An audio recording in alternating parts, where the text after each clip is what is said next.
This is a German-Austrian co-production, largely funded by the city of Vienna. Which, that makes sense. Yeah, that makes sense. Vienna City Hall paid for a lot of this. This is a tourism flick.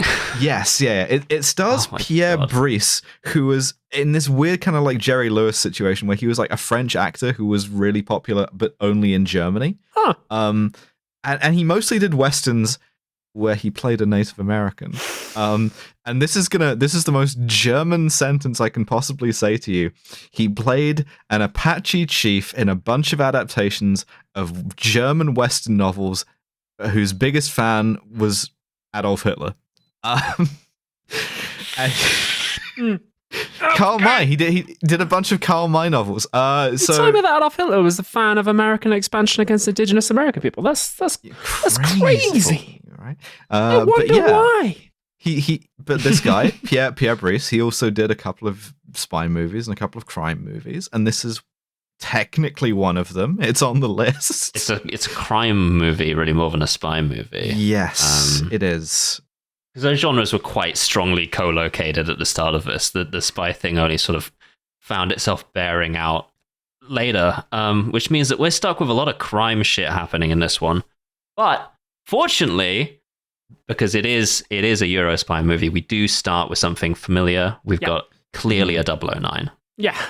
These days they won't. 009 in the yeah, me too. I was like, too obvious a car for a 009. You fuck, brother. Yeah. Red, imbecile. It's over for you. But this is the thing. These days, they won't let you be an anxious-looking middle-aged man driving a silly little sports car around the center of Paris because of wokeness. He's driving like a silly little red sports car. He's being chased by a sick black Citroen DS, the thing I always thought of as the spy car. Mm-hmm. It's France in the 60s, so they've got the yellow headlights. Mm-hmm. It's aesthetic as fuck. The theme song's playing, again, classic for this. The theme song, it's not great. Moderately funky.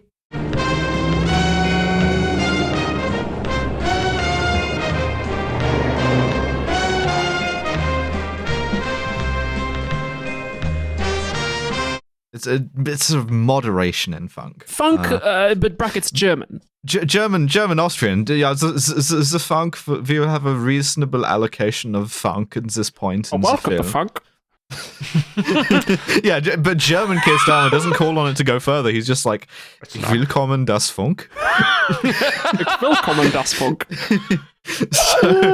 So the thing is, right, doing this podcast has fucked my brain. Kleiner funk.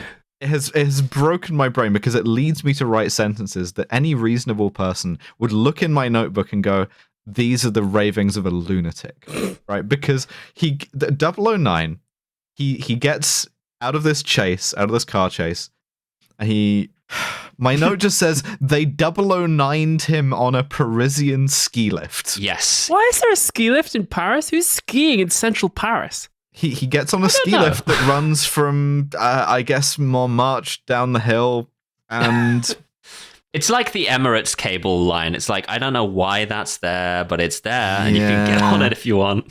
Yeah, he takes the Emirates cable line. They do him. Someone cites him out that it's a JFK style 009ing. Like, I don't know. He's on the phone to someone. He's got a case, and the guy on the phone is like, drop the case when I say so." Mm-hmm. Drops the case, and then the guy's like, "Anything else?" And you see him getting like lined up, and the guy's like, "Please don't 009 me. Lean a bit to the left," which is stone cold thing to say to a guy that you're about to shoot. Mm-hmm. Mm-hmm. And then they take him out JFK style. A guy with a sniper rifle just shoots him. Guns him off. Not 100% JFK style. It would have been a lot weirder if JFK was riding the presidential ski lift when he got assassinated. But slowly taking the ski lift by the Texas books. America's first 009 president. I think Abraham Lincoln was America's first 009 president. That's very true. Important moment in 009 representation. Garfield, McKinley, Lincoln. This has ruined me, man. Because most films, most cinema, most TV, when you actually look at it, kills a guy before the title sequence to establish threat. And we are now completely incapable of not seeing that and going, that guy's 009. we can't take it seriously anymore. I watched the Hellraiser reboot yesterday, and the guy that gets killed is like a young male sex worker. And like the entire time I was like, that guy's 007. It's a shame, but he's going to get done in here. He's 009, you mean? 009. Oh, no, he's not 007. No, in order to be a 009, it's not just that you get killed, it's that you have to be killed and then somebody has to say, to kickstart the plot later on, protagonist 009 has been killed. If you just get like killed unconnected style, you're not a 009. Yeah, you have to be like nervous about it too. You have to like kind of know it's coming, right? You have to be chased and then murdered. Yeah. Well, wouldn't work being chased if you're the sex worker. So he gets 009, and then we get the titles. This is the best bit of the movie, the title sequence, which is a bad thing about a movie, but wholeheartedly disagree. What? I love this. What they do is they use gun as an instrument. Yeah, and it's in 3/4 time. Like, what do you want from me?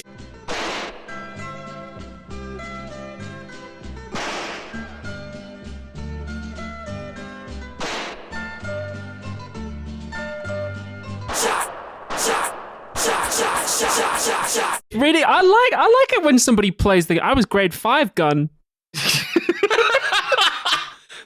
The one guy in the fucking orchestra pit with a fucking like Makarov. Just my parents stood me up at my gun recital. Oh, my mum used to make me practice gun every morning. I've got a shitload of guns with different length barrels. What do you got? Like the pianissimo, you've got the silencer.